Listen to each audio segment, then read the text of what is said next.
Hola, muy buenos días queridos hermanos y hermanas. Gracias por estar en esta mañana. Vamos a ofrecer, continuando con la clase de la semana 29 en el estudio diario de Ven Sígueme. En esta mañana vamos a hablar acerca de Hechos, capítulo 6 al 8, según el manual de Ven Sígueme, titulado El principio mi corazón ha de ser recto delante de Dios. ¿Sí? Entonces vamos a dar inicio directamente haciendo una pregunta. ¿Qué cualidades buscaban los 12 apóstoles en aquellos que habrían de servir con ellos? Pedro y los apóstoles estaban buscando a hombres que pudieran ayudarle en el servicio de prestar ayuda a los demás, ya que ellos personalmente no podían, debido a sus deberes de predicar el Evangelio por el mundo, ya que continuamente estaban viajando y necesitaban ayuda para poder servir en especial a las viudas y a los huérfanos que día a día estaban uniéndose a la iglesia. Muy bien, en el versículo 1 dice, de Hechos capítulo 6, dice, en aquellos días, como crecía el número de los discípulos, hubo murmuración de los griegos contra los hebreos. Estos griegos eran judíos nacidos en Grecia, ¿sí? Contra los hebreos nacidos en Palestina. Había una diferencia entre ellos, ¿sí? De que las viudas de aquellos, o sea, de los hebreos, eran desatendidas, de los griegos, eran desatendidas en la distribución diaria. En el versículo 2 dice, así que los 12 convocaron a la multitud de los discípulos y dijeron, no es justo que nosotros dejemos la palabra de Dios para servir las mesas. Su misión de los apóstoles era predicar el Evangelio por todo el mundo, y su misión era viajar a todas las iglesias. Así es que hicieron algo. El versículo 3, dijeron ellos, buscad pues, hermanos, de entre vosotros a 7 varones de buen testimonio, llenos del Espíritu Santo y de sabiduría, a quienes encarguemos esta tarea de servir a los necesitados. Y nosotros persistiremos en la oración y en el ministerio de la palabra.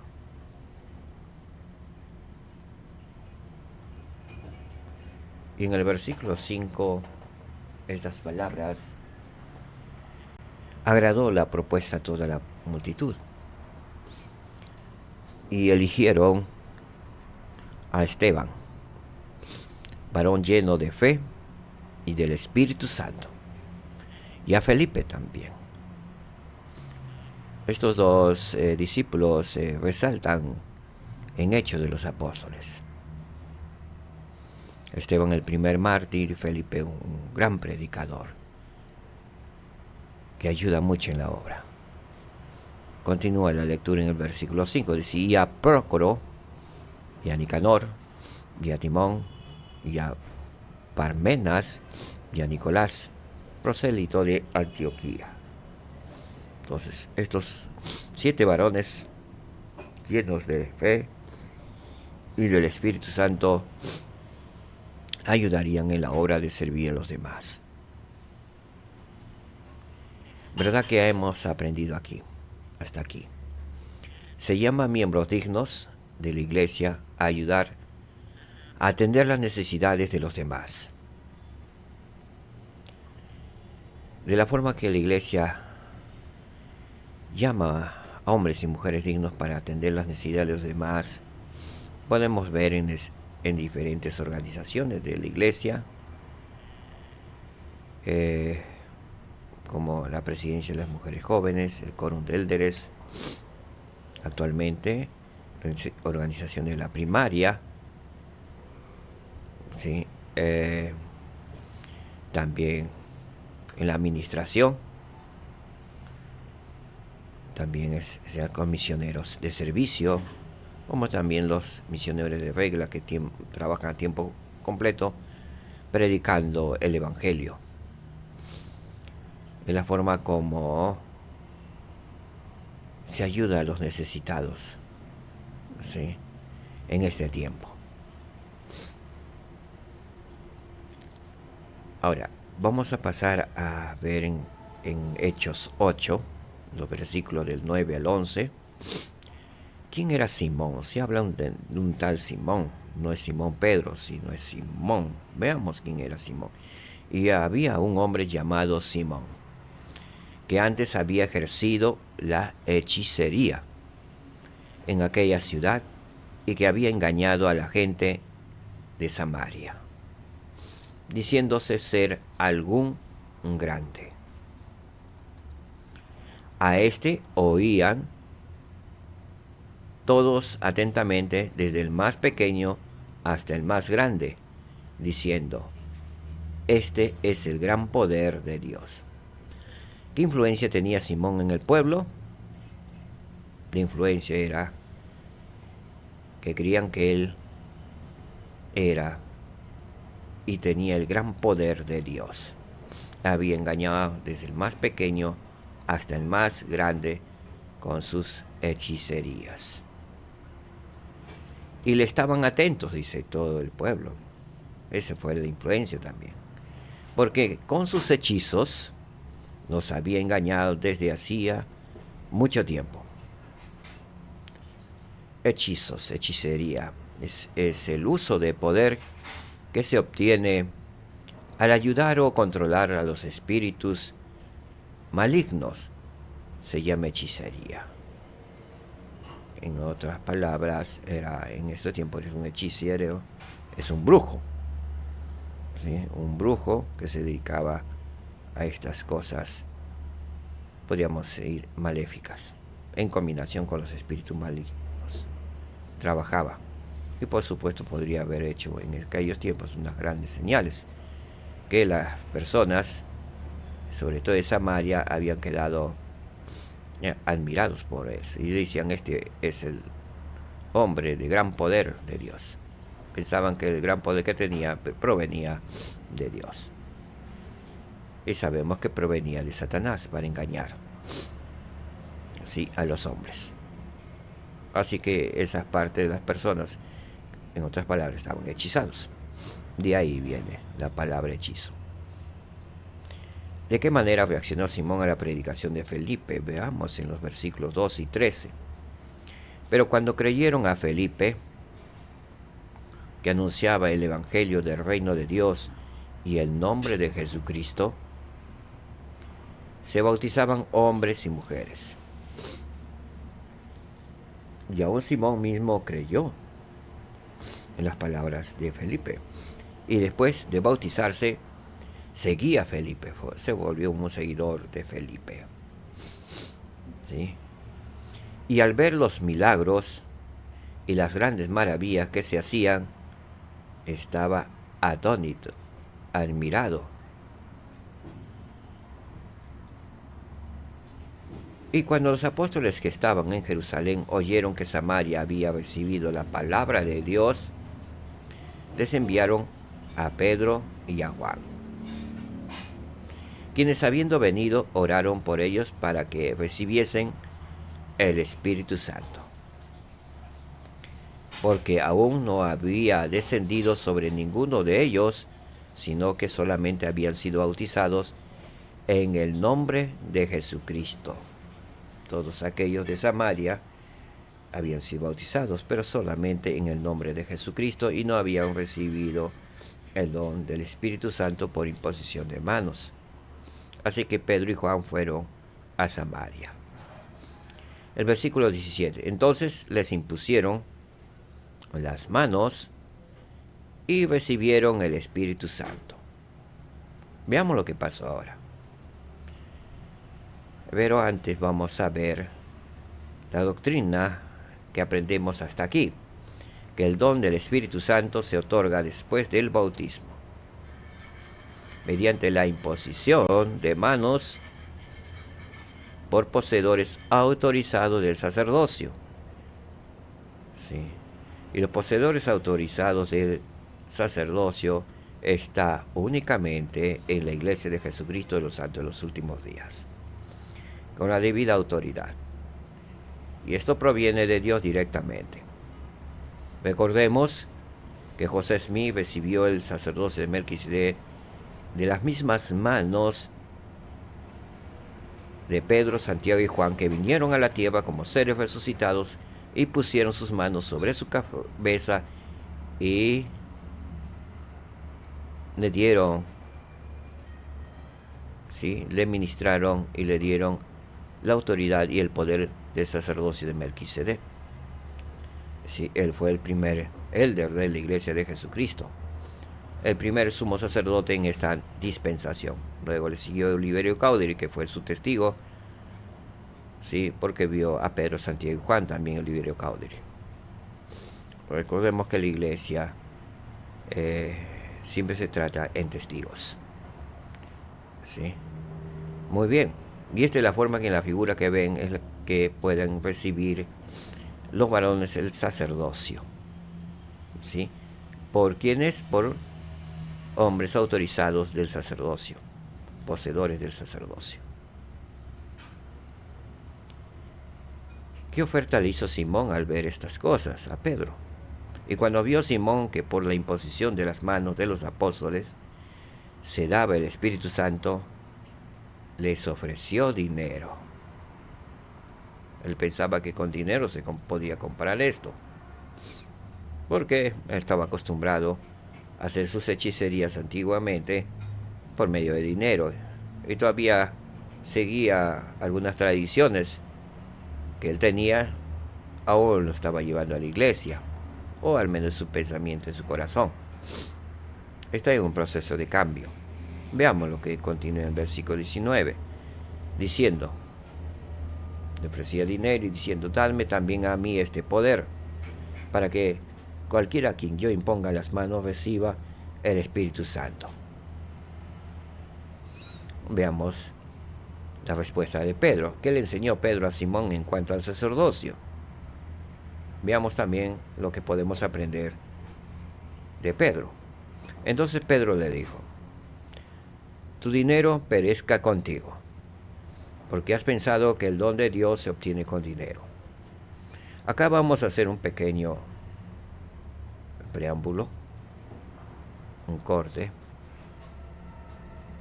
Y eso es un principio, y muchos posiblemente a veces la confunden, sobre todo los del mundo. Tu dinero perezca contigo porque has pensado que el don de Dios se obtiene con dinero. Algunos piensan y a veces murmuran que los diezmos es un tipo de pago.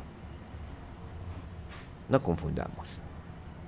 El diezmo es una ley de Dios, muy aparte. Nada tiene que ver con el sacerdocio. Así que el dinero, por eso Pedro dijo, perezca contigo. Si alguien está pensando que el diezmo es como parte de pago para recibir el poder o el don de Dios, está muy equivocado, debe arrepentirse. ¿Sí?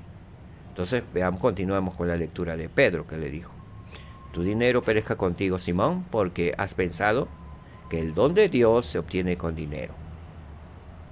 No tienes tu parte ni suerte en este asunto, porque tu corazón no es recto delante de Dios. O sea, ¿qué aprendemos aquí? Para poder ser poseedores del santo sacerdocio de Dios, nuestro corazón debe ser recto delante de Dios. Dios mira los corazones. Es por eso que a Simón le dijo, no tienes tu parte ni suerte en este asunto.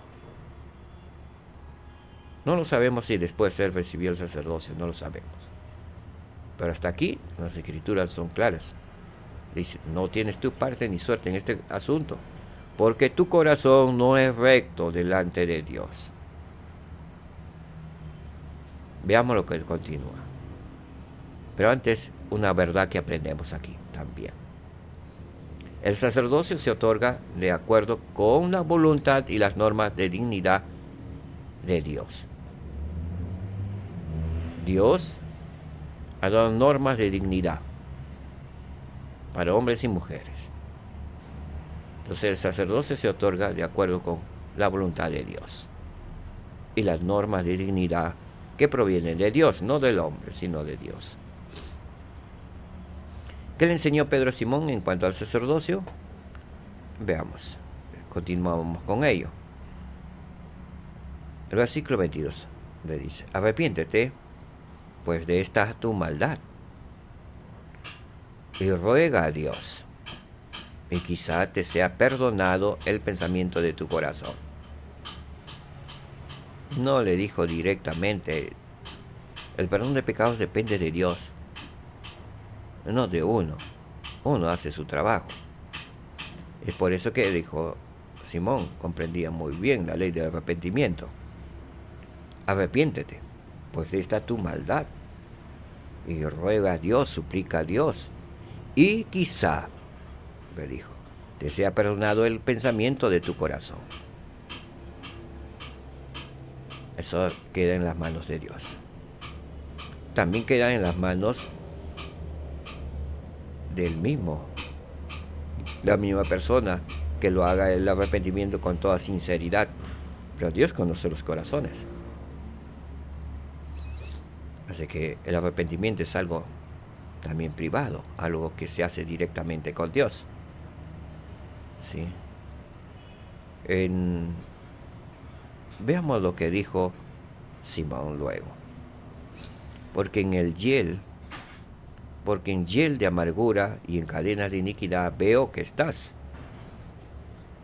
Recordemos a quién servía antes de ser bautizado Simón. Servía a Satanás por medio de la brujería o la hechicería. Entonces Simón posiblemente no sabía mucho de él, de Simón,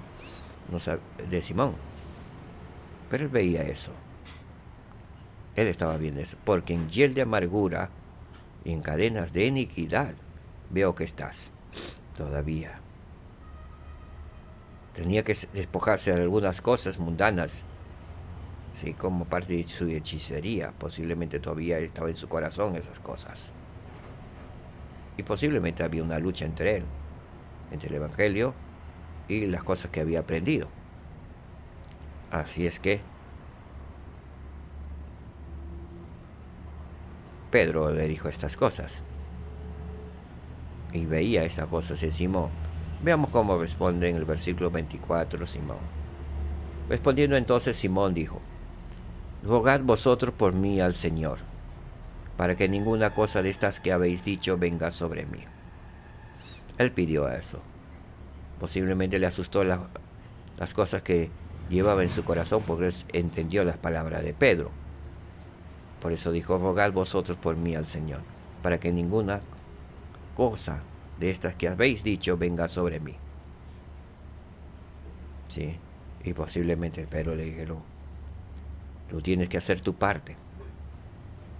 ¿Sí? Ruega al Señor, suplica al Señor que te perdone. ¿Sí? Y sigue las enseñanzas. Posiblemente Felipe estaba encargado de ese lugar. Sigue las enseñanzas del Evangelio de Jesucristo. Escucha a Felipe. Sé humilde, sé manso y aprende. ¿Sí? Las cosas que has aprendido anteriormente, deséchalas, entiérralas bajo tierra, donde nunca más regresen a ti. Deséchalas, desaparécelas de tu corazón. No lo sabemos si luego continuó siendo un seguidor, pero hasta ahí las escrituras dice que era un seguidor de Felipe. Ese era un discípulo del Señor Jesucristo, pero estaba en transición, en prueba. Pasaban muchas pruebas. Pero es posible, y todos tienen la oportunidad del arrepentimiento. ¿Sí? Aquí vemos que ninguna persona está desechada, aún los brujos. tiene la oportunidad de arrepentirse y servir al Señor Jesucristo. Pero tiene que abandonar todas sus cosas que hacía anteriormente. ¿Sí? Esas cosas del mundo, olvidarse y ya no vivir de las cosas del mundo y salir y tener una comunión con los santos y vivir las reglas, las normas del Evangelio de Jesucristo, desechando completamente todo lo que hacía. Sí, entonces, y depende eso, como dice Pedro dijo, tenía que rogar, suplicar al Señor para que perdone los pensamientos de su corazón. Todos tienen la oportunidad, mientras tengamos vida, tenemos la oportunidad de arrepentirnos de nuestros pecados y ser hombres nuevos, mujeres nuevas en el reino de Dios. Hasta aquí ha sido, mi corazón ha de ser recto delante de Dios. Sé que esta frase es verdad. Mi corazón ha de ser recto delante de Dios. Aquí en la tierra, y cuando lleguemos a su presencia, nuestro corazón ha de ser recto delante de Dios para estar parado frente al Señor, frente a nuestro Padre Celestial, y no tengamos angustia o dolor al estar en la presencia de nuestro Padre Celestial, sino gozo, paz, amor. ¿Sí? Son cualidades de un santo de los últimos días, de un verdadero santo de los últimos días. Sé que esto es verdad y lo comparto con todo mi corazón en el nombre santo y sagrado de nuestro Señor y Salvador Jesucristo. Esta es su obra. El reino de Dios está en la tierra. El Señor Jesucristo ha restaurado su iglesia en estos últimos días, en preparación para su segunda venida. Como santos debemos estar preparados e invitar a nuestros hermanos a venir a Cristo, a que ellos también puedan prepararse. Nosotros debemos estar preparados para la venida del Salvador Jesucristo, que lo hará muy pronto. Dejo estas cosas en el nombre de Jesucristo. Amén. Muchas gracias, queridos hermanos. Gracias por escuchar. Siendo exactamente las 6 de la mañana con 40 minutos, dejo este programa, prepararme para ir a mi centro de labores, ¿sí? Y nos vemos el día de mañana en el estudio diario de Ven, Sígueme. Muchas gracias, que la paz reine en sus hogares, en su familia y en sus corazones. Shalom, hermanos. Shalom, hermanas.